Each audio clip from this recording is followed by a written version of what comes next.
ndavyibuka ico gihe niko ndagenda mw'ibarabara ndije nyene,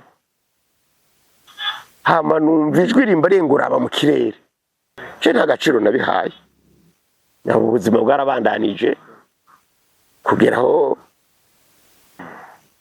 ibyaha turabikora mu kwiyumvira, turabikora mu kuvuga, turabikora no mu kuraba.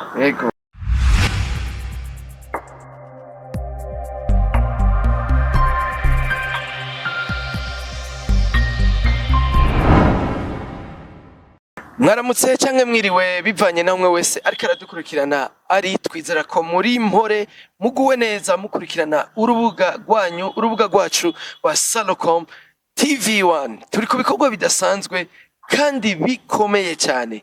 Murana turi kumwe n'umukozi w'Imana, inararibonye, umutama aje kutuyagira vyinshi. Gumana natwe, Imana ibagire neza. Tudatevye rero tumwakire. Karibu cyane mukozi w'Imana. Murakoze. Ego.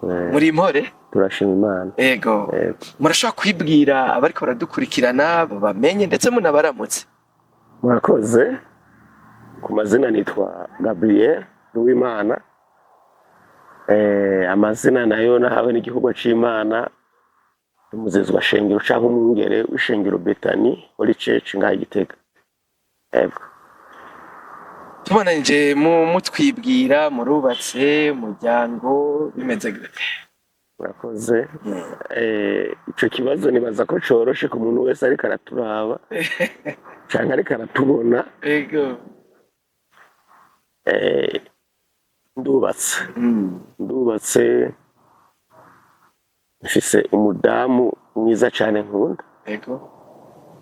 Kandi tukaba dufise n'abana bashika 10. Nico nashaka rero dushikiye ko kugira mwumve vy'ukuri ko twagize ikiganiro n'inararibonye. Sigire. N'inararibonye n'umutama ashaka kutuyagira vyinshi. None Bishop, duhereye ngaha nyene, nakoze muri abazezwa shengero, vyahereye kugira tubamenye neza. Waje ikibazo ciza. Ciza kandi umuntu wese akwiye kumenya. Umbaje ngo mbega mwapfutse canke mwabaye abazezwa shengero Famukiri bato. Bakiri bato. Bo urugendo ni rurerure, ntabwo twovuga mu mwanya muto, ariko jewe navukiye mu muryango w'abakatolika, kandi umuryango iwacu barasenga, nuko bari bameze barasenga, bandeze nk'umwana nyene adasanzwe, ntibari babizi ko nzova mw'ico navuyemo, ariko bandereye mu Mana, kuko ndavyibuka jewe naratanguye amashuri mato mato nk'uko abandi bose babikora. Ngeze mu mwaka wa 3 primaire ndasangira, hama ngeze mu mwaka wa 6 primaire ndakomezwa ibyavuga byo muri katolika. Kuraganira. Ego. Hama nsubiye inyuma gatoyi, jewe ndi mu mwaka wa 3 nabaye umukorezi, nakoreye imyaka myinshi irenga 8. Vya bikorwa mwabitanguye kare? Jewe twicarana na padiri kuri ya ntebe y'imbere umwanya muremure. Nije naduza rujya kanzu yiwe, hama tukaca twicara. Rero nakuze atabwoba bw'abantu mfise, ubwoba bw'abantu benshi, kuraba abantu benshi ntabwo bananifise, kuko nicara imbere y'abantu benshi, kuko ishengero aho navukiye ryari ishengero rinini ya cyane rya katolika. Rero nkura ntafise ubwoba bwo kuraba abantu. Yego. Hama mbaje ngo navutse ntibikunda, ntabwo umuntu yovuka ari umukozi w'Imana, ariko gusa ingabire y'Imana ibiri muri we. Rero jewe hari igihe kimwe kandi nkiri muri katolika namenye ko ingabire y'Imana iri muri jewe. ndavyibuka ico gihe nariko ndagendagenda mw'ibarabara ndi jenyene, hama numva ijwi rimba ringuraba mu kirere. Ndavye mu kirere nta kintu kidasanzwe nabonye, mugabo numvise ijwi rimbarira ngo wewe naragutoranije. Siberera none uri umukatolika ivyo bintu nta gaciro biha, je nta gaciro nabihaye. Nabo ubuzima bwarabandanije kugeraho igihe kigeze Imana ibishatse irampamagara bigaragara. ariko tuvuge ko Gabriel ntiyigeze aba muri vya bintu kenshi dukunda kumva abantu bihanye bavuga ibyaha bakoze iki kumva mwe wakoze uri umukorezi nta bintu bibi wagendeyemo. Bo nibaza ko aho ububeshi kuri ijambo ry'Imana riravuga ngo iyo umuntu avuze ko atacaha afise aba ahinduye Imana umubeshi, kandi yavuze ko atanicaha yakoze aba yizimiza, nta kuri kuba kuri muri we. Ibyaha turabikora mu kwiyumvira, turabikora mu kuvuga, turabikora no mu kuraba. Rero ibyaha narabikora. Icyo nagomba kubonera cya mbere cyo gutwenza cyo gutangaza ni icyaha tutita ko ari icyaha, kubera nigeze kuba ndi umukuru w'abakorezi tugiye kuzanira padiri ujya mu vinyu, barashobora kuwonjako nariba mu yandi makara wibanyene twumviriza. Urumva nicyo si icyaha. Rero ibyaha ubundi umwana w'umuntu, Dawidi niwe yavuze neza ngo mama yambyariye mu byaha ndabikuriramo. Rero ibyaha umwana w'umuntu abivukiramo kandi akabikuriramo. Uvuze ngo nta cyaha waruvize uba wihenze. Yes, muravyumva turi ku bikorwa bidasanzwe kandi bikomeye cyane, tumeze nk'aba Yosefu igihe cy'aba Potifari, tumeze nk'aba Eliya igihe cy'abavugishwa n'Imana, tumeze nka Dawidi igihe cy'aba Goliyati. None mukozi w'Imana murakuze, murageze igihe mwizego, be babashimye iki? Bo abantu bararaba ku maso kuko ari abantu, ariko Imana iyo ntiraba nk'abantu. Kuri ijambo ry'Imana vyakozwe n'umwe aravuga ngo Imana ntirobanura ku butoni, ariko ngo mu mahanga yose uyubaha agakora ibyo kugoroka wiramwemera.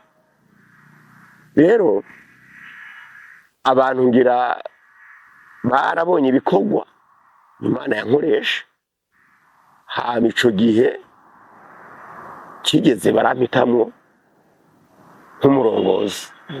Ariko nsubiye inyuma gato, hajya Imana kugira ikuzeze igikorwa iyo ubwayo irabanza ikagusanga n'abantu batarakwiyumvirako. Yego, jewe nagomba nakubwire ko namenye ko nzoba umupasitori nkiri umukristo w'umusenzi, ariko nari umusenzi vraiment w'umwuga, reka tuvuge umwinginzi. Ndavyibuka nari mu masengesho itadasanzwe, yari amasengesho y'iminsi 3 seke, 3 jours seke. Ico gihe ndavyibuka ndi ku munsi wa kabiri, yeze ku munsi wa kabiri n'ijwi ry'Imana ryaje riransanga mu nzozi. Nari ndyamye, ndavyibuka ntushobora kwibagira ingene uhamagawe, oya ntibishoboka. Nari ndyamye, hama ndavyuka nka 8 z'ijoro, ariko numva mvyuka mfise intege nke nyinshi, nagomba gusenga ariko numva mfise intege nke nyinshi.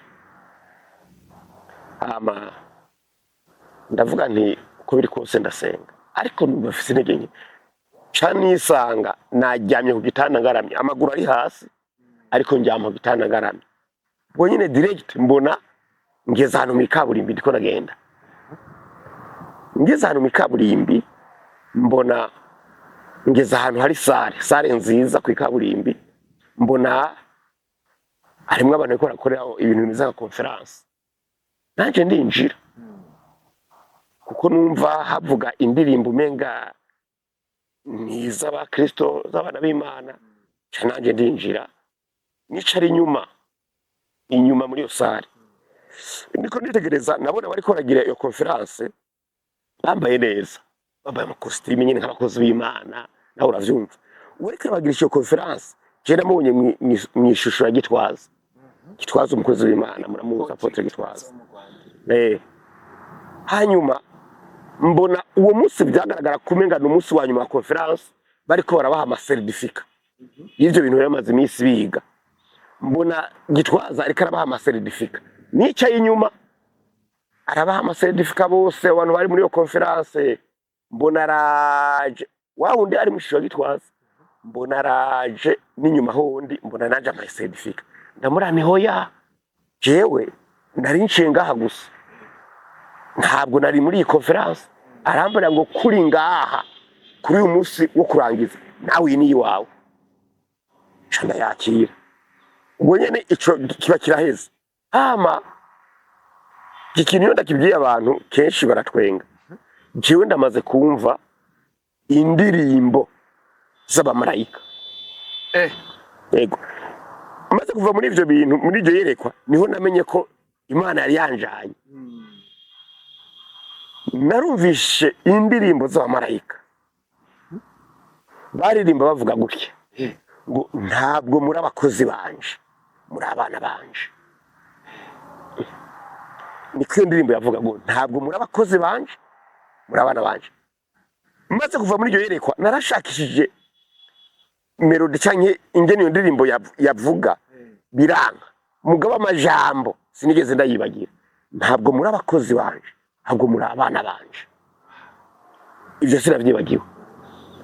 Rero ico ni igice ca mbere co kubona neza ko jewe Imana yampamagaye kandi yantoranije igikorwa cayo. Yego, turegewe imbere murashitse mu bikorwa, ndazi mwabonye vyinshi vyiza bibi, intambara muranesha n'uno munsi muri ku gikorwa. Nk'inararibonye, ni kihe kintu mushobora kubwira abakozi b'Imana n'ishengero muri rusange? ubajije ikibazo ciza cane. Muri urugendo rw'agakiza nagomba nakubare ko umuntu wese yavutse ubwa kabiri agomba kugenda nk'umusoda. Mvuze umusoda urumva ico nshatse kuvuga.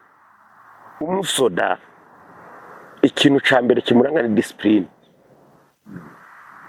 Discipline utayifise muri ibintu vy'umuhamagaro ntushobora kugera kure, kuko uhura n'ibibazo vyinshi, kandi ibibazo bikava mu bantu muri kumwe hafi, mu bantu mukorana, mu bantu mugendana, n'ibibazo bizanana. Rero iyo udafise discipline no kubivamo kare. Ego, rero twahuye na vyinshi vyatubabaje mu buzima, ibibazo vyinshi umuntu atodondagurira ngaha, n'inzara irajamwo, ibibazo biteye ubwoba, ariko Imana ibana natwe iradukomeza gushika aho tugeze iyi saha. Yego, none iyo discipline yo bimeze gute? Boyidemontera gute ko dusanzwe tuzi abakozi b'Imana mwambara neza, muramukanya neza, ufise imvugo nziza, iyo discipline yo bimeze gute? Discipline si yo kwambara neza, kuko kwambara ivyo ni vyamwa biza kugaragarira amaso y'abantu inyuma, ariko umuntu yabanje guca mu bugaragwa buteye ubwoba. Hari ubugaragwa umuntu wese yahamagawe agomba gucamwo kugira ngo ubwo bugaragwa bumwigishe. Kuko abenshi sinzi ko umaze gusoma igitabo c'Ingenzi, igitabo ciza cyane ku mukristo wese. Umukristo atarasoma ico gitabo ntamenya aho yavuye n'aho ageze niyo ariko araje. Rero iyo umaze gusoma ico gitabo ca Ngenzi, urabona ingene Ngenzi canke mukristo yagiye ahura n'ibibazo vyinshi cyane mu rugendo rwe kuva gitanga urugendo gushika naho yageze aho agera kumera umuhamagaro. Rero twahuye na vyinshi, ariko Imana yabanye natwe. Birisa. Yego, uyu munsi turabona abantu icyo kumva ngo ni apotre, icyo kumva ni bishop, icyo kumva ngo ni prophet, icyo kumva amatitre atandukanye. mbe mubona biriko bikorwa nk'uko Bibiliya ibivuga canke haragahaze? urakoze. Kuri ibintu vy'umuhamagaro nk'uko nari ndakubwira iki gitabo ca Mukristo, muri urugendo hariho abatumbereye inzira nyayo ariyo Yesu Kristo, kuko niwe yavuze ngo ni je nzira ukuri n'ubugingo.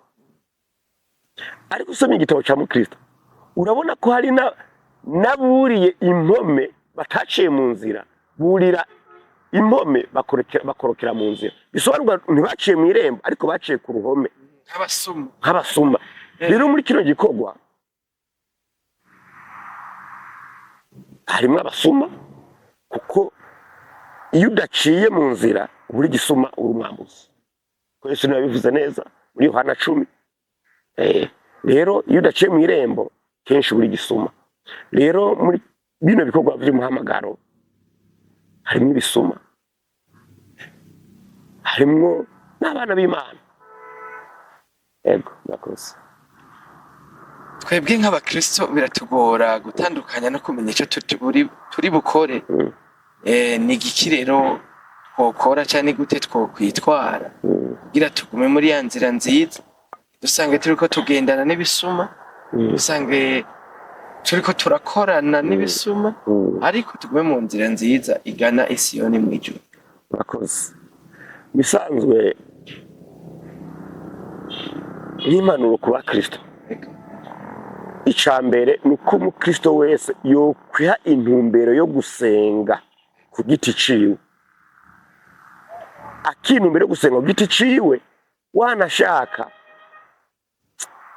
ego no kuba ufise ahantu winjirira ni vyiza, mugabo umuntu w'umukristo nyawe akwiye kuba ari umusenzi, kuko iyo udasenga ntushobora guhishurirwa n'ibi tuvuze. Ntushobora guhishurirwa ko pasitori wari umusuma, ntushobora guhishurirwa ko pasitori wawe ari umwungere mwiza. Iyo udasenga ivyo ntavyo umenya, kuko ugendera mu kigare c'abandi. Ushobora kubona n'ahantu hari abantu benshi, igihiri c'abantu benshi, hano hari Imana. Ariko Yesu wibuke ko yavuze ngo mushishikare guca mu irembo ripfunganye, kuko iryo ribonwa na bake. Ariko irembo ryagutse ni inzira y'ibisuma, inzira y'abamaraya n'abambuzi.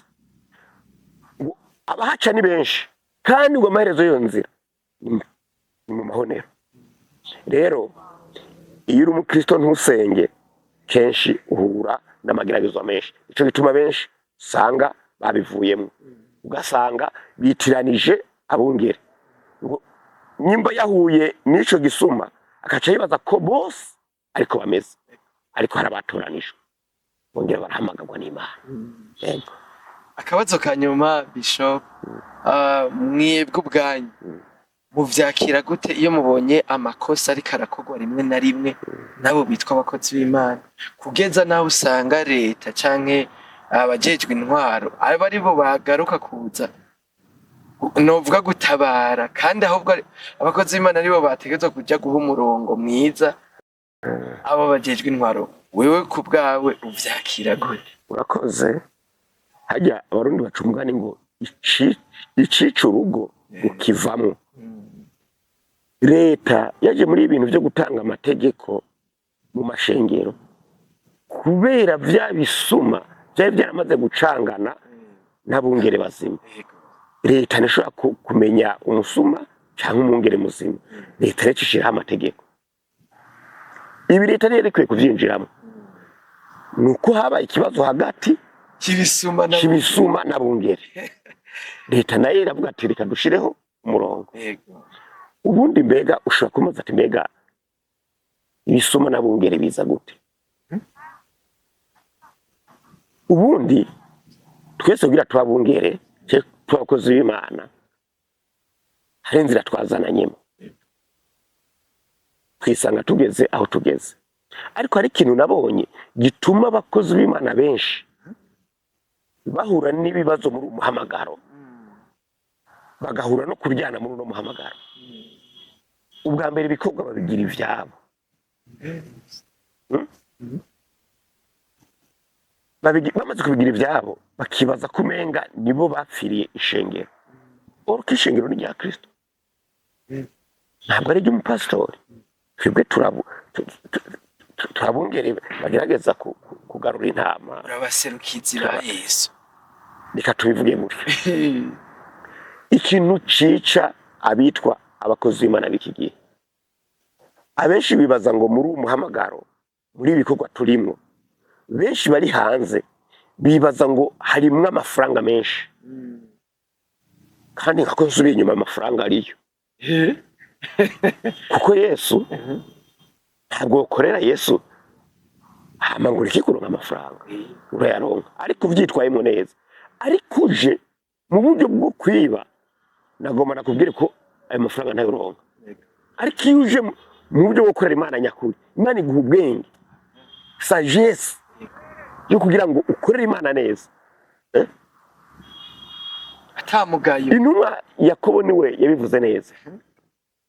Yakobo yaravuze mu gice cya 2 umurongo wa 14 kugera ku 18, aravuga ngo kwizera kutagira ibikorwa kuba gupfuye.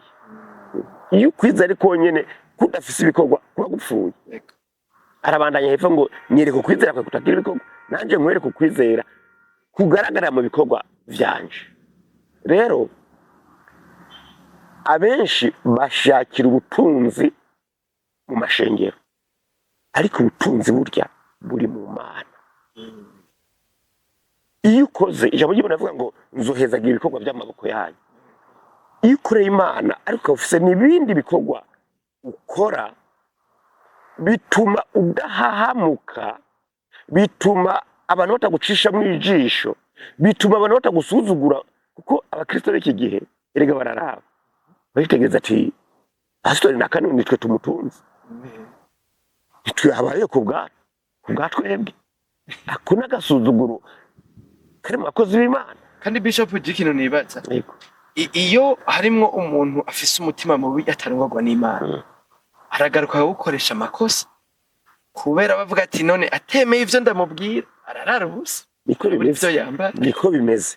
Abakozi b'Imana benshi barakoreshwa amakosa n'abakristo. Cyane cyane abakristo babibaza ko bafise amafaranga.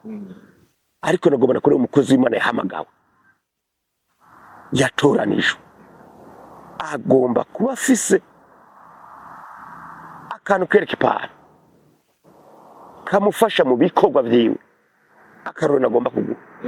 Umukristo araje arakwituye, arabwira ati jewe pastori yafise ibibazo, ingorane, ibi na biriya. Hama aje ko ico kibazo ciwe ukamuha impanuro ingene yovyitwaramwo. Ariko vyari vyiza nyimba hari akantu ubona umusumvya ko hari ico umufasha. Muga benshi siko babikora, barabasengera ngo jana na Yesu.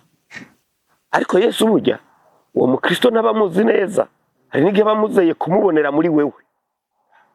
Hamwe no kumusengera ukagira akantu umufashije nubwo ko bari gato mugabo ka ugafise. Rero ako kova hehe iyo udafise aho wikora. Ko bimeze. Bishop naho bivuga abimare tubashimire cyane. Yego ngira tuzorondera uwundi mwanya ubandanye mutanga impanuro. Ibisuma bitsindwe. Turahari. Bungere bagira inkomezi ku murimo w'Imana. Nukuri turahari. Turahari. Kandi Imana ikidutije ubuzima tuzobandanya gutanga ibiganiro kugira ngo abantu bamenye ukuri. Kwijambo ry'Imana muri Yohana igice ca 12 avuga ngo muzomenya ukuri kandi ukuri kuzobaha kwidegembya. Turangirije ngaho onye mwavyumvise, muzomenya ukuri, ukuri kuzobaha umwidegembyo. Mwidegembye abakozi b'Imana, abakristo muri rusangi, twidegembye mubandanye mugumana na Salocom TV1. Imana ibahezagire. Murakoze.